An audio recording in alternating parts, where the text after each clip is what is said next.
gracias. Segundo lugar, agradecer al gobierno de las instituciones públicas, digamos, por generar este ambiente tan cálido, por no querer poner bajo escrutinio las ideas del liberalismo.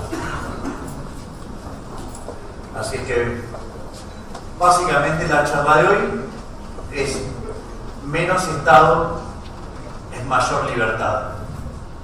Así es que, aunque no nos permitan ir a lugares más grandes, puede pasar para adelante. Les vamos a hacer escuchar que son unos parásitos hijos de remil puta, que no sirven para nada.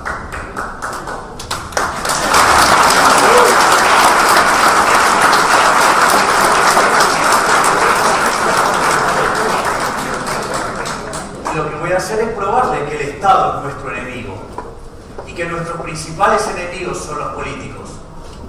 Entonces, bueno, si corriera, no corre. ¿Qué demanda Morales? No sos familiar. No, Eva. Bien. Lo primero que hay que entender es el origen y la definición de los impuestos. Digo, algo bueno puede salir de algo que sea impuesto. La propia palabra lo muestra.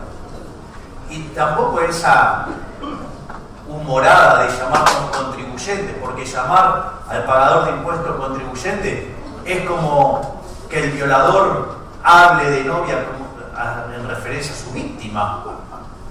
Entonces, lo primero que hay que entender es que los impuestos son un robo. ¿Y qué quiero decir con los impuestos son un robo? Supongan que ustedes están en su casa, viene su vecino y le dice: dame la mitad de tus ingresos. Lo primero que ustedes van a hacer es sacarlo a patadas. Al otro día va a venir su vecino nuevamente con un papel firmado y les va a decir: dame la mitad de tus ingresos. Y usted le dije: pero te dije que no. Entonces saca el papel y le dice: pero acá hay un papel que dice que me lo tenés que dar. Y usted le dice: ¿y quién lo firmó? Yo. Con lo cual, obviamente, nuevamente lo van a sacar a patadas. Al tercer día aparece este mismo señor con el mismo papel y cuando ustedes le están diciendo que no, aparece un muchacho como Shaquille O'Neal invitándolo gentilmente a que paguen. Digo, no hay diferencia entre ese ejemplo y lo que hace el Estado. Es decir, el Estado nos cobra los impuestos porque aplica el monopolio de la violencia. Yo siempre recuerdo a esa colectivista inmunda que gobierna la provincia de Buenos Aires, Sor Vidal. ¿Lo vieron? Parece una catequista. Que siempre está con un tono sollozo. Entonces, estaban en el coloquio de ideas, no de este año, sino el del año anterior, o sea, el anteúltimo. Entonces, en una entrevista donde lo único que hacían era tirarle centros. Y en un momento le dice a los empresarios ahí: yo les digo que arriesguen. Puta. ¿No? Digo, ¿por qué en lugar de cobrar los impuestos, si son tan buenas gobernando, que sean opcionales? Vamos a ver quién paga. Entonces, lo primero que hay que entender es que los impuestos son un robo. Después hay otra discusión que también es una discusión absolutamente improcedente. Digo, este gobierno cayó en esa. No, bueno, lo que pasa es que ahora vamos a cobrar impuestos más eficientes. Bullshit, ¿qué más eficiente?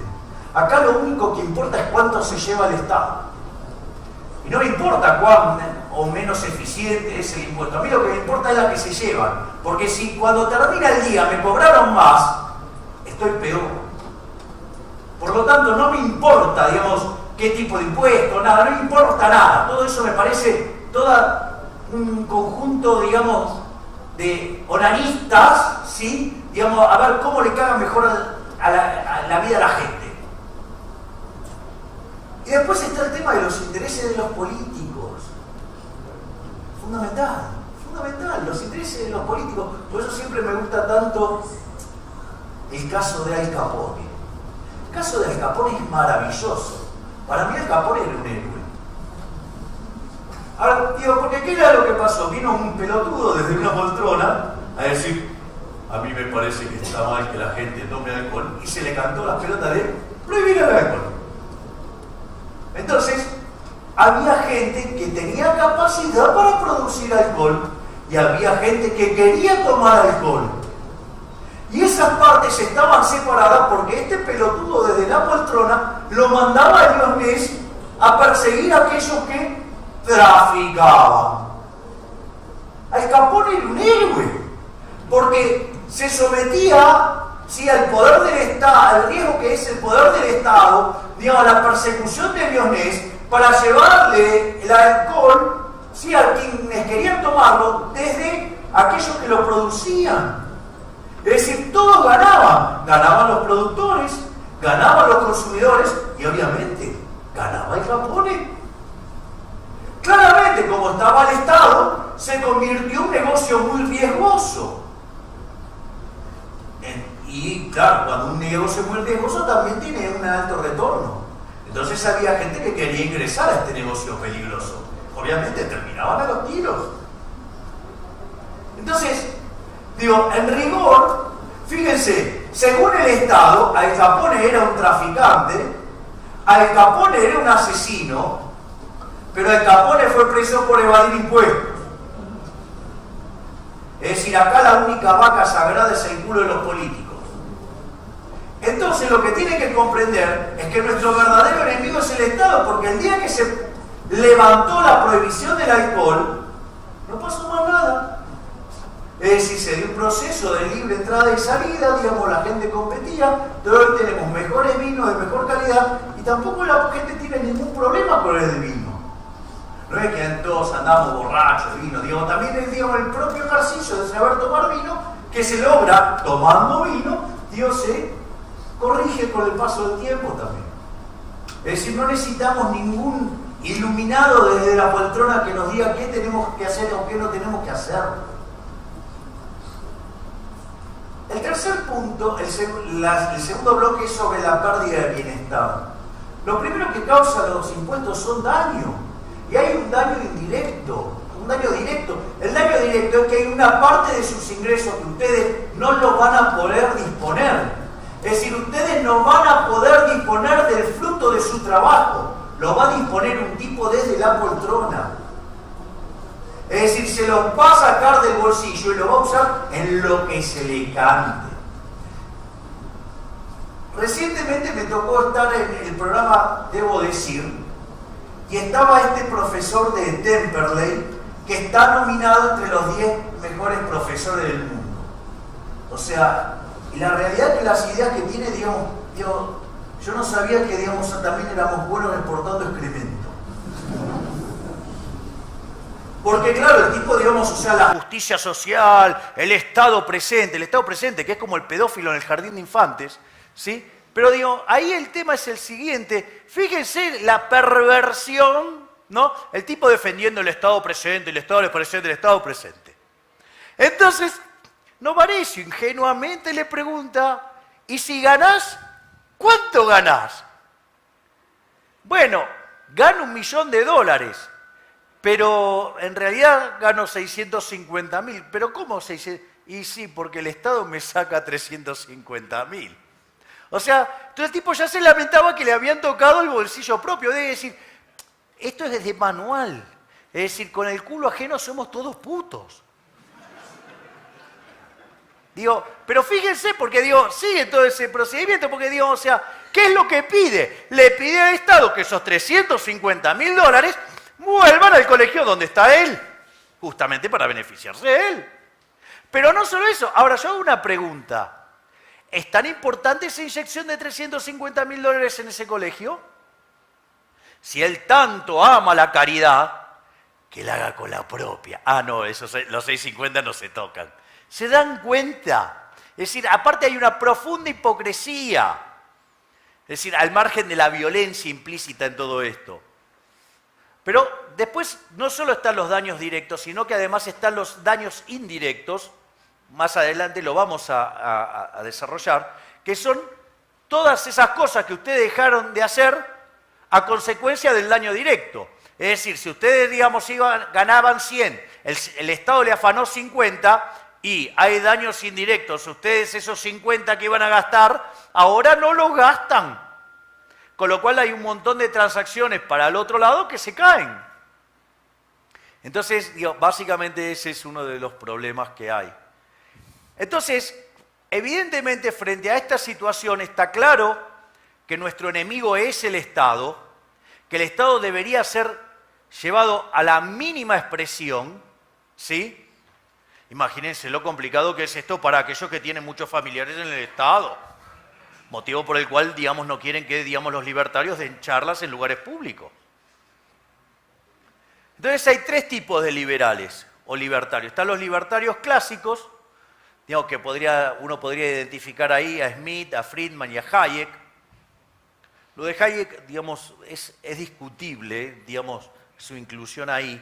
Tiene que ver con un libro que se llama Los Fundamentos de la Libertad, donde básicamente ese tomo tiene 3 libros, los 2 primeros son fascinantes. O sea, cuando llega el último tomo, dice, bueno, pero la gente quiere tener educación, quiere asegurarse educación. Entonces, ¿cómo hacemos para financiar la educación para que genere el menor daño posible? La gente quiere tener salud, ¿cómo hacemos para financiar la salud de la manera que genere el menos daño posible?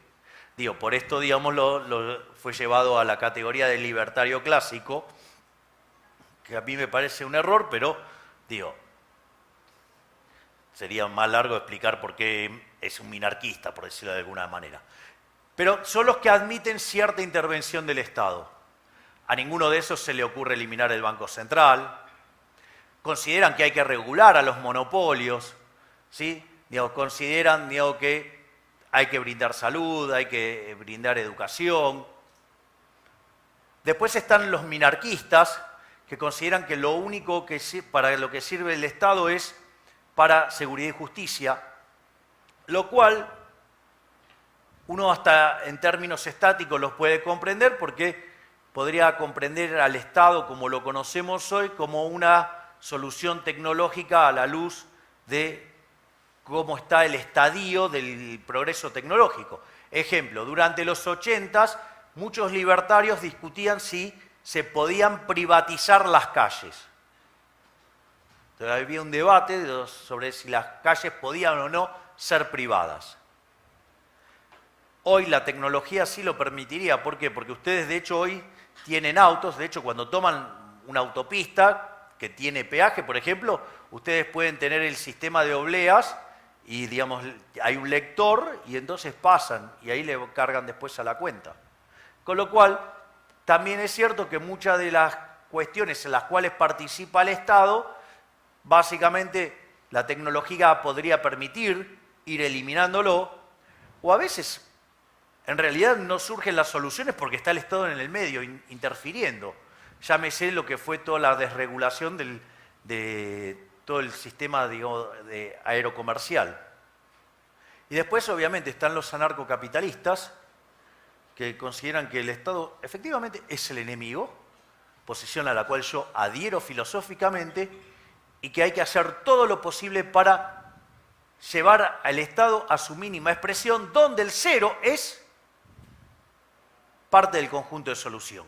Entonces, lo que hay que comprender es que hay 3 formas básicas de violencia. Una es lo que se llama la violencia autística, que es básicamente el comunismo, ¿no? O sea, llegaron a hacer la revolución rusa y bueno, y si ustedes querían aceptar de buena manera, bien, y si no, los mataban.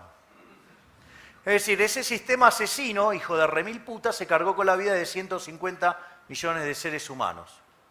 Para tener en cuenta, digamos, alguna de las tantas bondades del socialismo. El otro tipo de violencia es la violencia binaria, que es una violencia donde supuestamente a ustedes les sacan algo a cambio de otra cosa. Ya vimos el caso de los impuestos, que ya vimos que es un robo, pero también el gasto público es violento. Porque cuando el gobierno decide gastar en algo, una de las cosas que hace es afectar los precios relativos, con lo cual modifica la asignación de recursos. Claro, el sector que se ve beneficiado festeja. El sector que se ve perjudicado, digo, quiebra. Con lo cual no es tan gracioso. Digo, porque es por algo que lo decidió alguien desde la poltrona por la fuerza. Y no solo que causa daños en este periodo, sino que además causa periodos futuros. O sea, el daño también es de índole intertemporal. Con lo cual, la intervención del gasto público es como un elefante en el bazar. Es más, fíjense esto, digo, de lo violento que es el gasto público. Por ejemplo, no, el Estado hace obra pública y genera empleo. Es mentira eso. Es falso. Porque en realidad, cuando están haciendo la obra pública que supuestamente genera empleo, ¿con qué lo financian? Con impuestos, ya sea impuestos presentes o futuros, ¿no? Deuda o, digamos, algo por el estilo. Consecuentemente, ustedes lo que están haciendo es cobrar más impuestos, con lo cual le están quitando capacidad de compra a la gente, con lo cual ustedes estaban pensando gastar en algo que ahora no van a poder gastar porque van a estar pagando impuestos. Con lo cual, no es cierto que digamos que la obra pública crea puestos de trabajo, sino que en realidad lo que hace es, en el mejor de los casos, los mueve. Lo primero que hay que entender es que ese acto, digamos, por el cual, digamos, le sacaron la plata es violento y ustedes, digamos, la plata está yendo donde ustedes no necesariamente querían. Porque si ustedes hubieran querido eso, no hubiera sido necesario que lo gastara, digamos, alguien desde la poltrona que está imponiendo sus preferencias sobre las de los de ustedes. Pero además, o sea, siempre, digamos, el Estado es ineficiente y siempre gasta mal. Consecuentemente, digamos, difícilmente el resultado sea bueno. Y además, o sea, siempre, digamos, o sea, ustedes, o sea, van a tener una pérdida de utilidad porque no era lo que ustedes estaban en su prioridad de gastar. El otro tipo de violencia es lo que se llama la violencia triangular, por ejemplo, los controles de precios. El control de precios básicamente es un acto violento. Es decir, hay una determinada empresa quiere vender a un determinado precio y viene el Estado y se lo prohíbe y, digamos, o sea, y le viene con el garrote, o cobras el precio que yo digo o, digamos, te rompo la cabeza. Digo, claramente no es algo muy amigable que digamos. El otro es el control de cantidades. Bueno, el control de cantidades, por ejemplo, el cepo fue un control de cantidades. O sea, básicamente, ¿qué hizo el kirchnerismo? El kirchnerismo emitía dinero, pero para tratar de tener controlados los precios, ¿qué hacía? Controló el dólar. Entonces, ¿qué pasaba? Bajaban las reservas. Es de manual, ustedes emiten con tipo de cambio fijo, las reservas caen. Como las reservas habían empezado a caer muy fuertemente, consecuentemente, ¿qué es lo que pasó? Entonces pusieron restricciones a las cantidades, o sea, el cepo. No podían comprar básicamente dólares. En realidad no es que no podían, compraban los amigos. Entonces, ¿qué es lo que pasa? En ese contexto, ustedes tenían un brutal exceso de demanda en el mercado de divisas.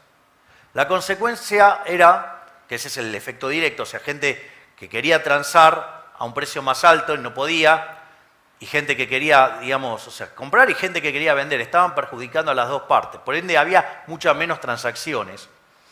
Entonces, ese exceso de demanda, que es el efecto directo, tiene un montón de efectos indirectos. Ejemplo, exceso de oferta en toda la economía. Entonces, por ejemplo, el exceso de oferta en el mercado de bonos son precios de los bonos bajos, quiere decir altas tasas de interés. Las altas tasas de interés deprimían la demanda, con lo cual ustedes tenían un exceso de oferta en el mercado de bienes. Por ende, eso mostraba que la economía crecía menos. Sí, como la economía crecía menos, demandaba menos trabajo, con lo cual eso, ¿qué hacía? Generaba menores salarios reales y menos puestos de trabajo que que lo compensaba el kirchnerismo ¿con qué? Con los empleados públicos, y por eso metió 1,5 millones de empleados públicos en los últimos 4 años. ¿Sí? Digo, con lo cual era necesario una mayor carga tributaria para pagar a ese 1.400.000, ese 1.500.000 de parásito nuevo. Con lo cual terminan complicando más aún el proceso de crecimiento económico. O sea, miren cómo una medida en un mercado no solo genera el daño directo, sino que además genera un desastre en el daño indirecto. Ni le digo si después lo que lo vienen a arreglar son unos pelotudos. Después está, no, bueno, pero el Estado puede funcionar bien. No, jamás funciona bien el Estado. Siempre funciona mal. Y es muy simple, porque hay 4 maneras de gastar. Esto lo decía Milton Friedman, está en un libro que se llama Libre para elegir, que es Friedman y Rose Friedman, o Rose Director, para quien quiera. Y ahí, digamos, ustedes pueden gastar el dinero de ustedes o el de otros, si lo pueden gastar en uno mismo o en otros. Entonces, por ejemplo, ¿cuál es la mejor forma de gastar? Y que ustedes mismos gasten el dinero de ustedes en ustedes mismos. ¿Por qué? Porque ustedes saben cuánto les costó ganarlo. Y ustedes saben muy bien lo que quieren gastar, en qué quieren gastar las cosas. Pongan este ejemplo. Miren, supongo que tengo un agente fiscal, ¿sí?, que viene al lado mío y básicamente lo que hace es gastar en lo que yo quiero. No voy a estar igual, voy a estar peor porque a ese agente fiscal le tengo que pagar. Con lo cual voy a tener menos bienes para disponer para mí. Fíjense que aún en ese caso extremo no funciona. Imagínense, digamos, o sea, con el señor de la, por ejemplo, de tantos familiares en el sector público. Entonces, ¿cuál es el punto? El punto es que, por ejemplo, ustedes podrían gastar el dinero de ustedes en otros. Es cuando van a hacer un regalo. ¿Qué tratan de hacer? Y minimizar el costo. Porque ustedes saben lo que les costó ganarla, pero la va a disfrutar otro. Hay otra forma de gastar mucho más feliz, que es gastar la de otros en uno mismo. Mire, estoy cansado de ver ejecutivos que cuando viajan por la empresa no saben el escándalo que hace si lo mandan a ejecutiva. No a turista, a ejecutiva. Con lo cual exigen que lo lleven en primera. Eso sí, cuando viajan con la familia de vacaciones, con la propia, van en turista todos. Es decir, siempre es fácil gastar con el bolsillo ajeno, eso es facilísimo. Entonces, ¿cuál es la peor forma de gastar? Es gastar el dinero de otro, por el cual, digamos, no tengo ni la más remota idea cuánto costó conseguirlo. Digo, ¿no le será muy ajeno un señor parásito que dijo, no, las retenciones están bajas, hay que hacer un esfuercito más? ¿Por qué no empezás a echar familiares tuyos al Estado, hijo de puta? Saben muy bien de quién hablo. Obviamente, es decir, no hay nada peor que gastar el dinero de otros en otros. Eso que se llama estado del bienestar debería llamarse estado del malestar. ¿Por qué? Porque siempre funciona mal. Entonces, después viene la corrupción. Es interesante porque yo me acuerdo en el año 2001, cuando se sacó la ley de flexibilización laboral, nada, le pusieron guita a los senadores. Un señor que se sintió mal por eso, que era el que llevaba las coimas, que se llamaba Pontacuarto. ¿Quién terminó preso? Pontacuarto. Ninguno de los senadores. Increíble, tío, o sea, esto funciona a la perfección, no crean que funciona mal, funciona a la perfección. No hay políticos pobres, en especial si están en el poder. Entonces, ahora están todos felices. No, porque esta vez vamos a meter presos a los empresarios. Lo primero que tienen que entender que ningún empresario puede comprar favores que el político chorro no tiene para vender. La corrupción es inherente a la existencia del sector público. Y voy a explicar por qué. Suponga que ustedes tienen una empresa y tienen un comprador, y el comprador es corrupto. ¿Qué quiere decir un comprador corrupto? Que paga por la mercadería más caro que lo que corresponde. Eso significa que la empresa está teniendo mayores costos, o puesto en otros términos, está teniendo menores ganancias, de las que en principio tendría si no tuviera un departamento de compras corrupto. ¿Hasta ahí vamos? Si eso sucede, ¿qué es lo que pasa? Va a aparecer otra empresa que va a descubrir que puede vender el mismo bien a un precio más bajo, o que al mismo precio puede vender un bien de mejor calidad, o puede, las dos cosas a la vez, vender un producto de mejor calidad a un mejor precio. Cuando esto pasa, la empresa que tiene el corrupto adentro quiebra. Es decir, el propio proceso de mercado lo limpia. Y una de las cosas que hacen las empresas es justamente cuidarse de que esto no pase. Justamente ¿por qué? Porque saben que si no van a la quiebra. Entonces, básicamente, el mercado es una fuerza demasiado poderosa como para limpiar todo esto y que no exista. Ahora, lo que sí es cierto es que la corrupción es inherente al sector público. ¿Por qué?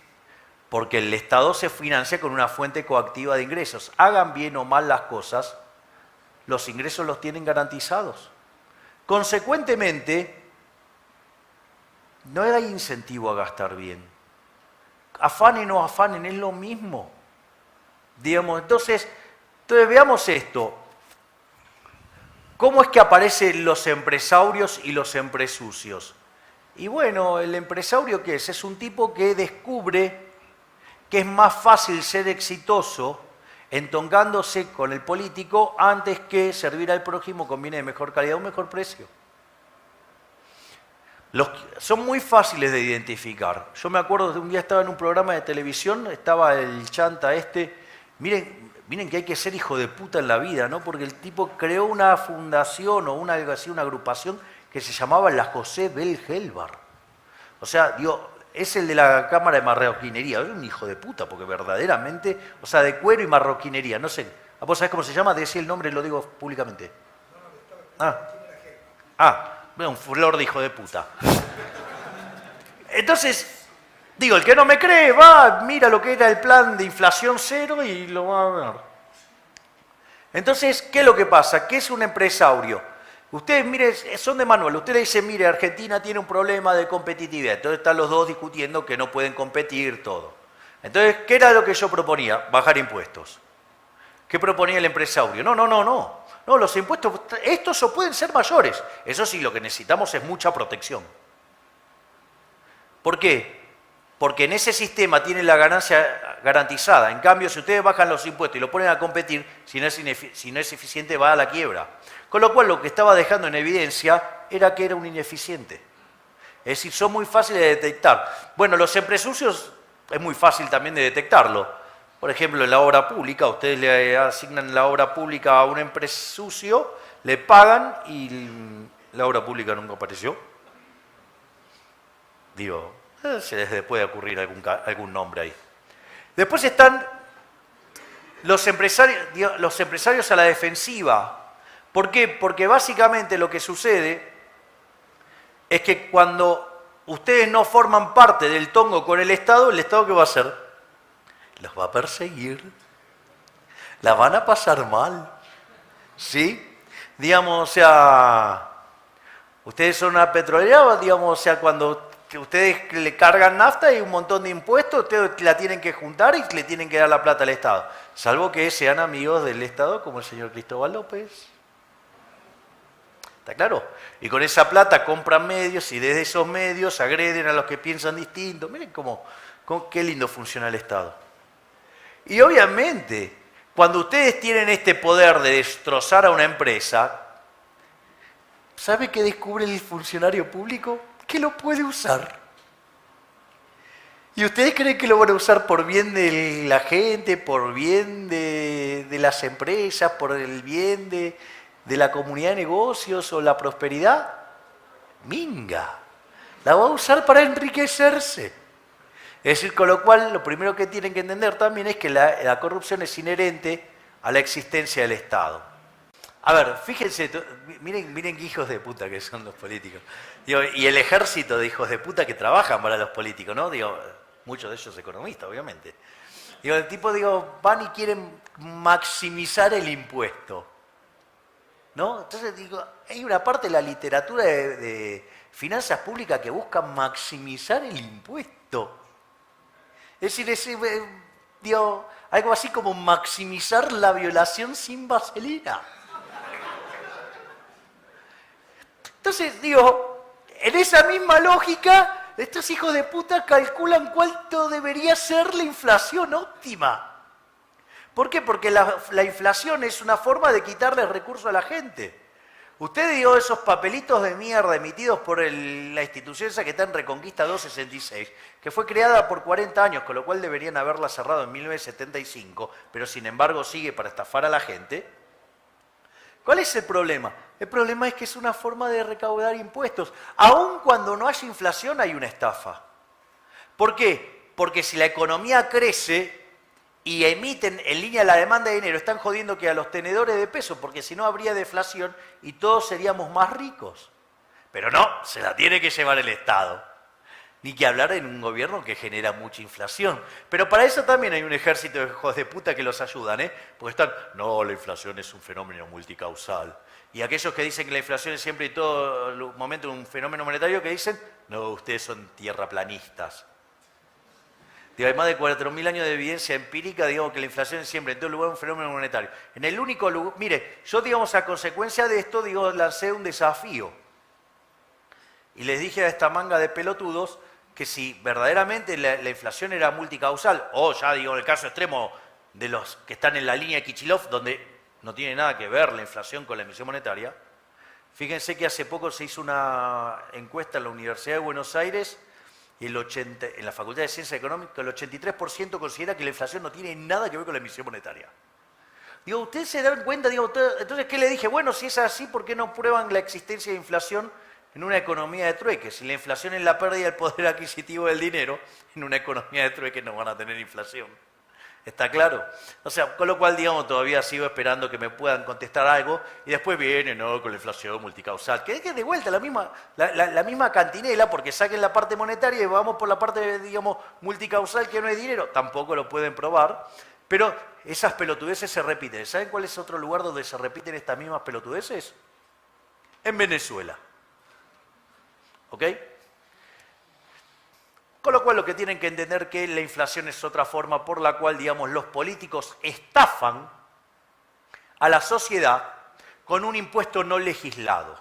Este es un tema muy interesante, porque parece una tomada de pelos en la Argentina. Porque, fíjese esto, se supone que las mierdas esas que están en el Congreso son, digamos, los diputados son representantes nuestros.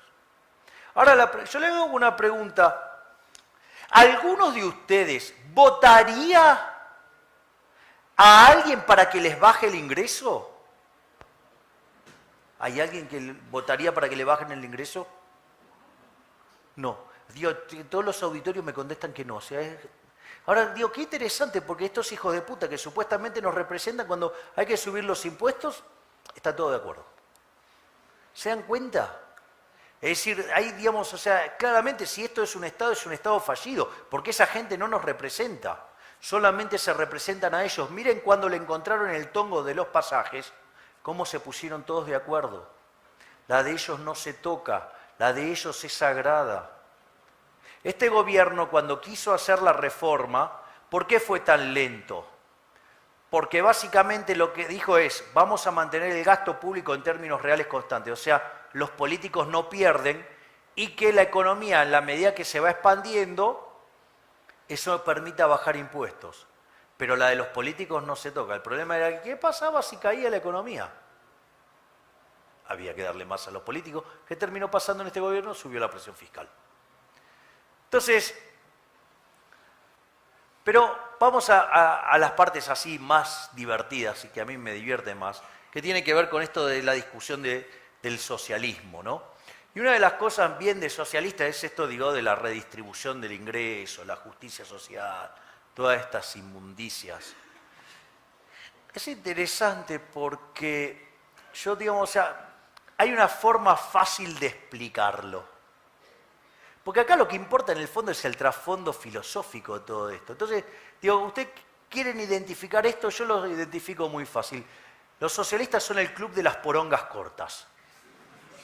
Porque ¿quién va a clamar por el pene promedio? El que la tiene chiquita, el que la tiene grande, no anda pidiendo amputación, amputación, amputación. Es interesante porque, digamos, en la medida que yo avance en esto, a ustedes se les va a venir el ejemplo y se van a dar cuenta que tengo razón. Entonces, lo primero que hay que entender, el problema básico del socialismo y todas las teorías que emanan del socialismo es la teoría del valor sobre la que se sustenta. La misma teoría de la explotación parte de eso, que es básicamente la teoría del valor trabajo. Es decir, las cosas valen por la cantidad de trabajo que tienen incorporada. O, más modernamente, si ustedes quieren, las cosas valen por la cantidad de costos que tienen. Lo cual es una pelotudez del tamaño de una casa. Y le voy a explicar por qué. Suponga que yo llego acá, no hay vino. Parece que León Ness fue bastante eficiente. No, pero digo, o sea, que no hay vino. Entonces, ¿qué digo? Qué bueno. Me puedo dedicar a hacer vino. Entonces me consigo la botella, me consigo la uva, la transformo en vino, consigo la etiqueta, consigo el corcho. Y obviamente, como estoy yo solo, cargo un bruto margen. Ahora, digamos, voy a plantear una situación, les pido que sean educados y sobre todas las cosas muy ordenados, para no producirme daños porque tengo que irme sentado en el avión. Tengo una sociedad de abstemios. ¿Me pueden decir qué hago con las botellas de vino? Acaba de aumentar la demanda de vaselina. Bien, entonces digo, no tiene sentido, una teoría así no tiene sentido. Si eso fuera cierto, los empresarios podrían cargar todos los costos y venderían todo como está. Y no ¿saben qué? Sería un mundo muy feliz para los empresarios, no habría quiebras. Porque si las cosas valen por los costos que le metieron arriba, ¿cuál es el problema? Con lo cual también, digamos, eso es sumamente ineficiente. Eso fue, digamos, desterrado de la teoría económica en un libro de 1871 de Menger, que se llama Principios de Economía Política, con lo cual es muy gracioso cuando, digamos, el surderío dicen, esas son teorías viejas. O sea, la falacia de que algo porque es viejo no sirve, ¿no? Digo, entonces, ¿saben qué? Que esa manga de pelotudos saquen el cero, vamos a ver qué pasa con la matemática, porque el cero es viejísimo. Entonces, digo, obviamente que, digamos, ¿qué era lo que decía Menger? Que en realidad no son los costos los que determinan los precios, sino que son los precios los que determinan los costos. Es decir, si ustedes tienen un negocio que funciona, obviamente pueden pagar por las cosas que tienen que contratar. No que, digamos, van a sumar los costos y con eso van a vender porque no le va a dar, digamos. O sea, esto es la misma discusión en el fondo del pelotudo de Piketty con la heredera de Peugeot. Digamos, la envidia le sale hasta por los poros. No, porque la heredera de Peugeot y la herencia y que esto y que el otro, ¿no? La herencia, bullshit. A ver si entienden. La heredera de Peugeot hace 3 modelos malos y quiebra y se mete la fábrica en el traste. Es decir, el que determina quién tiene el capital no es el que tiene las máquinas, sino que el capital está en manos de quien determina el consumidor. ¿O acaso el día que Edison inventó la lamparita, digamos, los productores de velas pudieron hacer algo? Más que meterse las velas en el orto. Entonces tienen que comprender eso. Entonces, digo, claro, pero a partir de eso es donde sale la teoría de la explotación, porque claro, entonces si ustedes suman los costitos, entonces claro, si aparece la ganancia, que claro, es explotación. Pero no es que existe la explotación, en realidad es que es una teoría pelotuda, que es otro problema. Fíjense lo pelotuda que es esta teoría, donde supuestamente los empresarios, ¿sí?, explotan a los trabajadores. Ahora, es interesante, ¿no? Porque cuando uno mira el progreso tecnológico, ¿qué es lo que hace el progreso tecnológico siempre? Ahorra trabajo. O sea, o son benefactores porque justamente generan tecnología y esa tecnología genera menos explotación, pero entonces ahí lo atacan porque en realidad van a dejar sin empleo a la gente. Absurdos, pónganse de acuerdo, o sea, ustedes no están a favor. Digo, el progreso tecnológico les destruye la teoría. Porque, digamos, o sea, justamente uno de los problemas que tiene es, lidiar con el progreso tecnológico. Porque imagínense, digamos, que ustedes hacen un bien ahora mucho más eficiente y consumen muchas menos horas de trabajo, con lo cual, digamos, se les derrumba esa teoría. Entonces, tienen ahí un problema, y aparte esta incompatibilidad, ¿no? Digo, o sea, como el empresario opresor tiene ganancias por explotar y es tan pelotudo que las deja correr teniendo progreso tecnológico. Muchachos, digo, o sea, entre el hombre nuevo, digo, los empresarios, digamos, que entonces van en contra de sí mismos, digo, no cierra, es un conjunto de pelotudes, vamos a ver, claro. Y después la otra tiene que ver, digamos, con lo que es la igualación de la tasa de ganancia o tasa de retorno. Si eso funcionara, digamos, eso tiende a, digamos, corregido por riesgo, se tiende a dar en una economía en estado estacionario. Ahora, ¿cuál es el problema? Que es incompatible con la teoría valor-trabajo. ¿Por qué? Porque entonces todos los bienes tendrían que tener la misma cantidad de trabajo, y está claro que eso no sucede. Es decir, con lo cual es una pésima construcción teórica, no tiene validez empírica, por eso siempre los zurdos viven de espalda a los datos. O sea, digamos, yo no sé si odian más un dato duro o el agua. Porque aparte, o sea, todos tienen esa característica de ser sumamente roñosos. No, ustedes se ríen, pero es cierto. Entonces, esto básicamente, ¿cómo fue corregido? Fue corregido por la teoría subjetiva del valor. Es muy interesante porque un día ustedes tienen toda la refutación de Marx en un libro que se llama, de von Bauer, que se llama Reflexión final sobre el sistema marxiano, algo así. Donde Marx prometió que lo iba a contestar en el segundo tomo. Como se murió, o sea, nunca lo contestó. Engels quiso contestar, no pudo, o sea, Dios. Entonces un día me encuentro con un zurdo y le hablo de von Bauer. Dice, no, el problema es que von Bauer no entendió. Digo, los hechos te están aplastando, o sea, von Bauer no entendió. ¿Cuándo te vas a dar cuenta que esa teoría es una mierda? Pero bueno, no importa. Entonces vamos ahora, digamos, a la teoría superadora, que es la teoría subjetiva del valor, donde el valor viene determinado por la preferencia y la escasez. Porque ustedes, el aire, digamos, es un bien muy deseado, ¿sí? Pero hay tanto que el precio es cero. Salvo que vivan en Argentina, que ahora le quieren poner impuesto al viento y todas esas cosas. No, si acá para cobrar impuestos, digo, ustedes acá no tienen mucho viento, ¿no? Porque si no el inútil, digamos, les va a poner impuesto al viento también, aunque no tenga.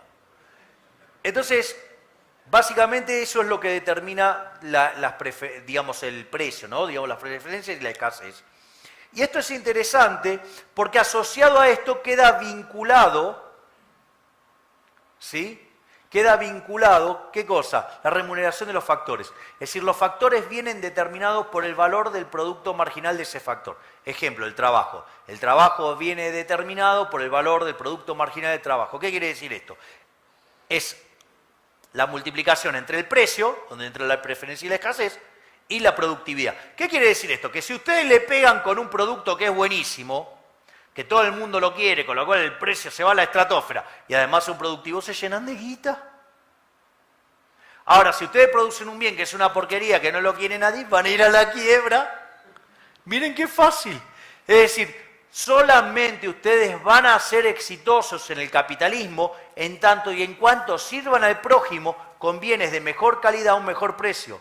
Yo no tengo culpa que, digamos, la mayoría de estos pelotudos nunca hayan leído sobre la teoría de la distribución. Yo entiendo que es de las últimas partes de los libros de microeconomía y es muy difícil llegar ahí, parece. Porque ni siquiera estudian equilibrio general, ¿qué carajo van a estudiar teoría de la distribución? Que viene un par de capítulos después. Entonces, digamos, lo que hay que entender, que además todo eso se dio en qué contexto, en un contexto de intercambios voluntarios. Es decir, todas estas transacciones se fueron como resultado, digamos, de que nos pusimos de acuerdo. Entonces, yo ahora les quiero hacer un punto ahora sobre el tema del rol de los intercambios voluntarios. Voy a plantear dos sociedades y ustedes me tienen que decir qué sociedad les parece más justa y cuál, digamos, y por qué, qué sé yo.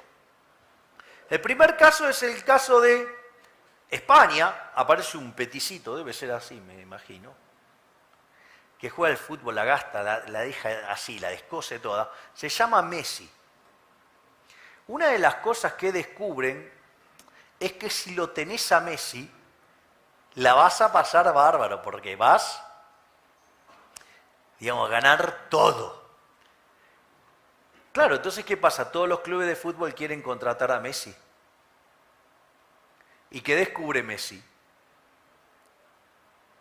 ¿A cuál va a ir? ¿Al que le pague más? ¿O acaso ustedes, frente a dos trabajos idénticamente iguales, no van a ir al que le paguen más? Entonces Messi dice, bueno, yo quiero la recaudación de 2 estadios por mes. Eso significa que aquel equipo que lo compre o que lo contrate va a tener que pagar el doble por las entradas. Las va a vender al doble. Los únicos dispuestos a pagar esto, son los catalanes. Con lo cual, el Barcelona se compra a Messi. Empieza la temporada, el Barcelona arrasa todo, les gana a todo, los baila a todos, los humilla públicamente a los del Madrid y salen campeones.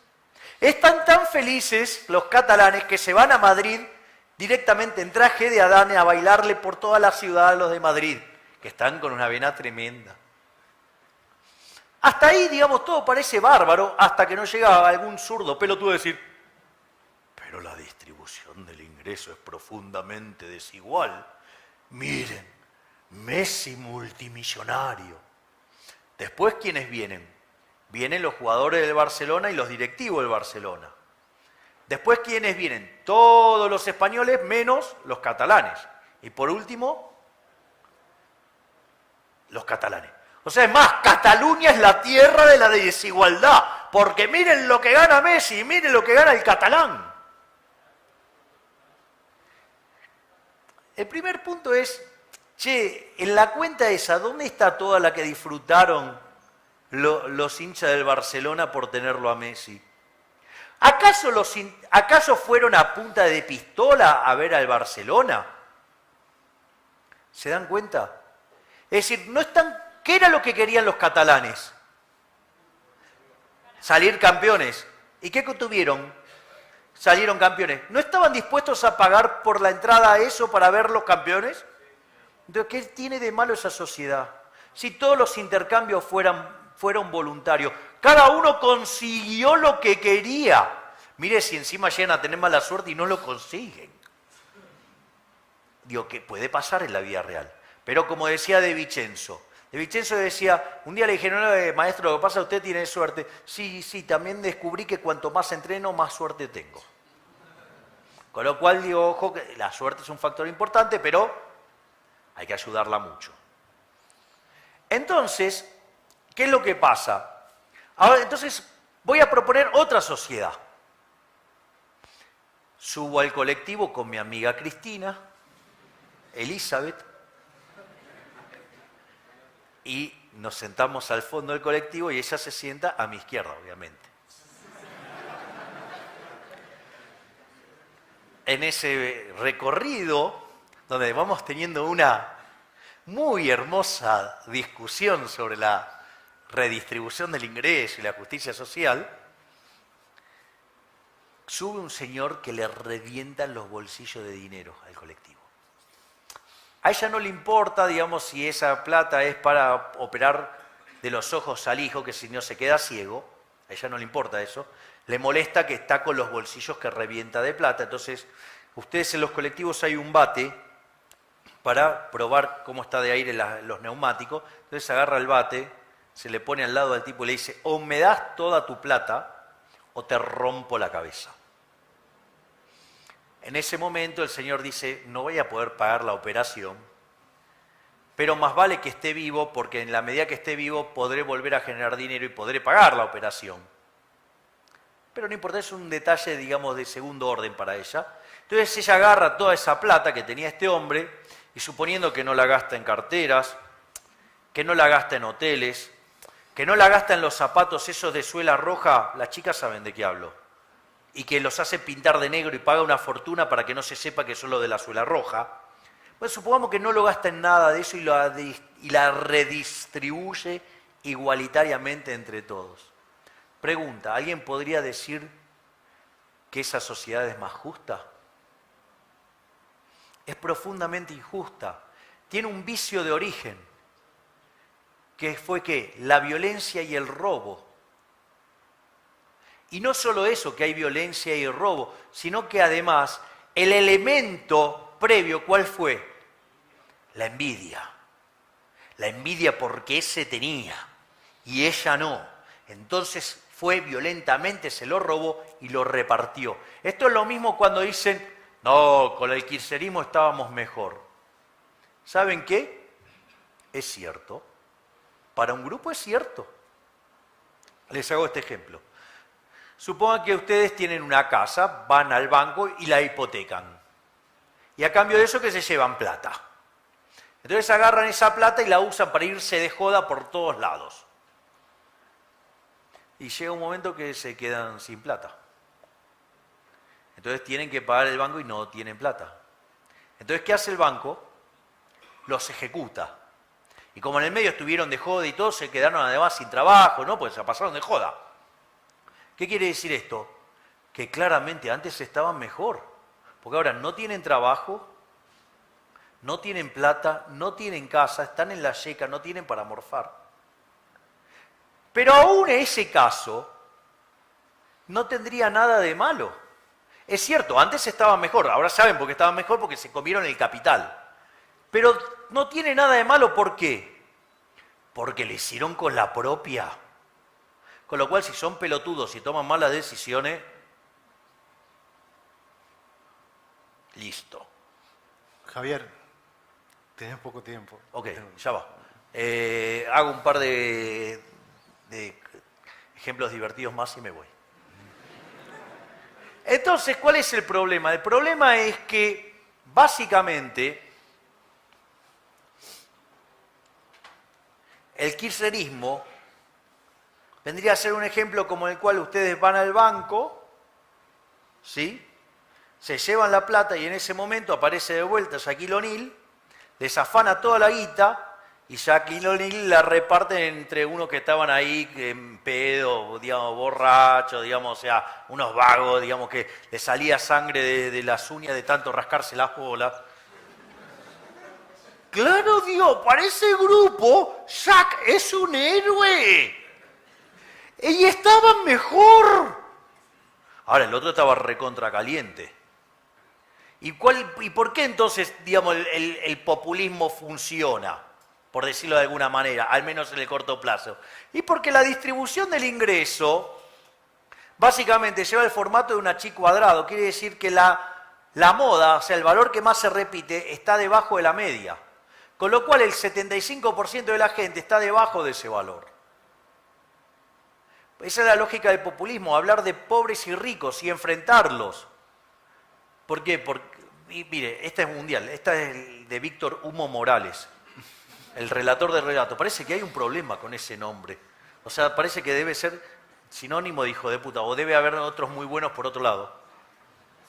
¿Qué dijo el relator del relato un día? Dijo, si no fuera por Clarín, Cristina tendría el 75% de los votos. ¡Es de manual! Es de manual, ¿se dan cuenta? El tipo estaba, digo, era Pareto puro. O sea, Mussolini, que era, digo, porque, sí, Pareto era el asesor de Mussolini. Entonces, lo primero que hay que entender, que este sistema, ¿sí?, de la redistribución del ingreso, de la justicia social, es injusto y está basado en la envidia, en el odio, en el resentimiento, en el odio y en el trato desigual frente a la ley. Es decir, que tiene unos valores morales de mierda.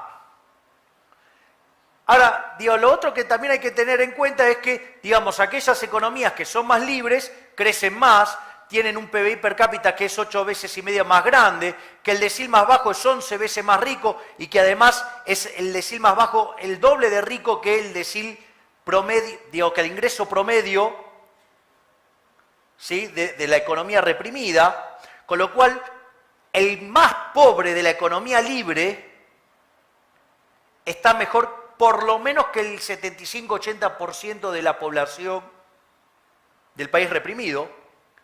O sea, no solo eso, sino que además hay 25 veces menos de pobres.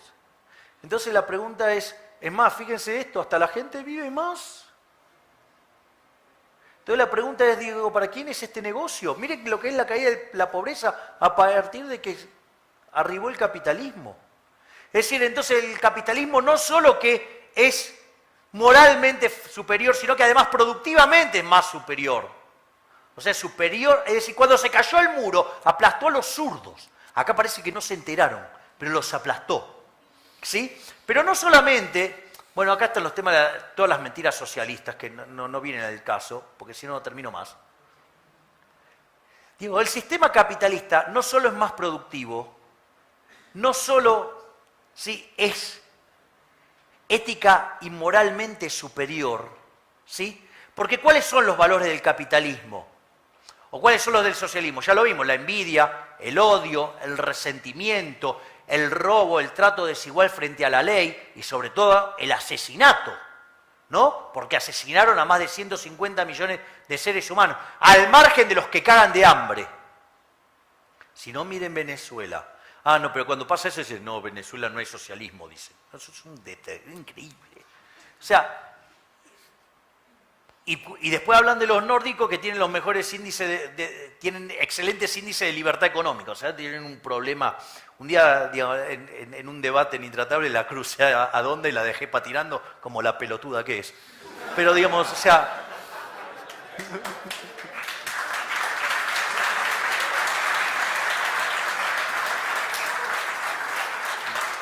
Entonces, ¿cuál es el punto? El punto es que, ¿y cuáles son los valores del capitalismo? ¿Sí? El capitalismo es el respeto irrestricto del proyecto de vida del prójimo. ¿Alguien puede oponerse a eso? El capitalismo se basa en el respeto de la propiedad privada, ¿sí? Se basa, digamos, en el respeto, digamos, en la competencia, en la no intervención del Estado, ¿sí? En la cooperación social, ¿sí? En la división del trabajo. De hecho, Bastiat decía, donde entra el comercio no entran las balas. Se basa en el esfuerzo, ¿sí? Digamos, se basa en servir al prójimo con bienes de mejor calidad a un mejor precio. O sea, es una máquina de generar riqueza, es una máquina de incluir, es una máquina de prosperidad.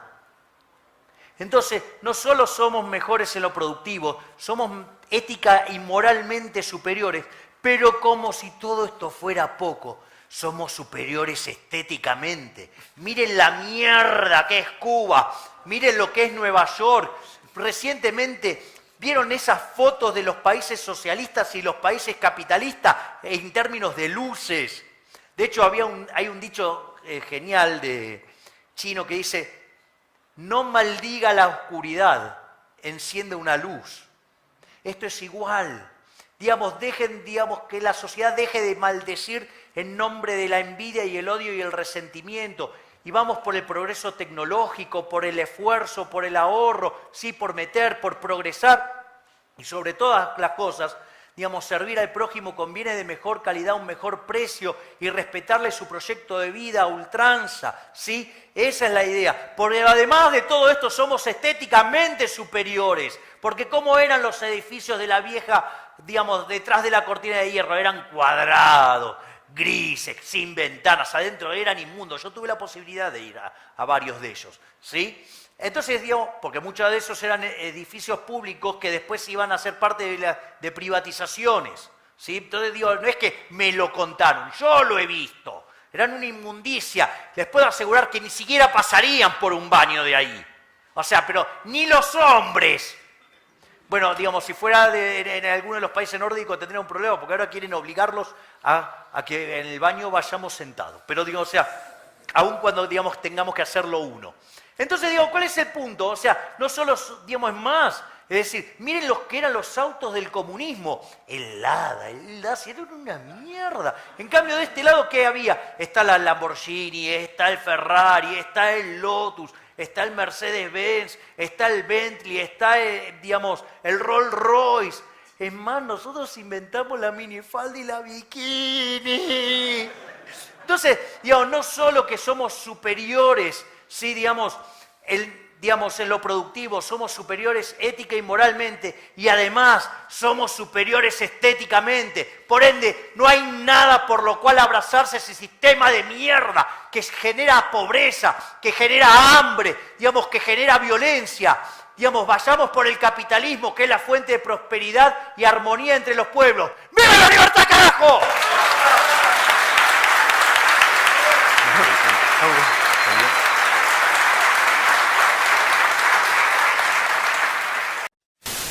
¿A quién votamos?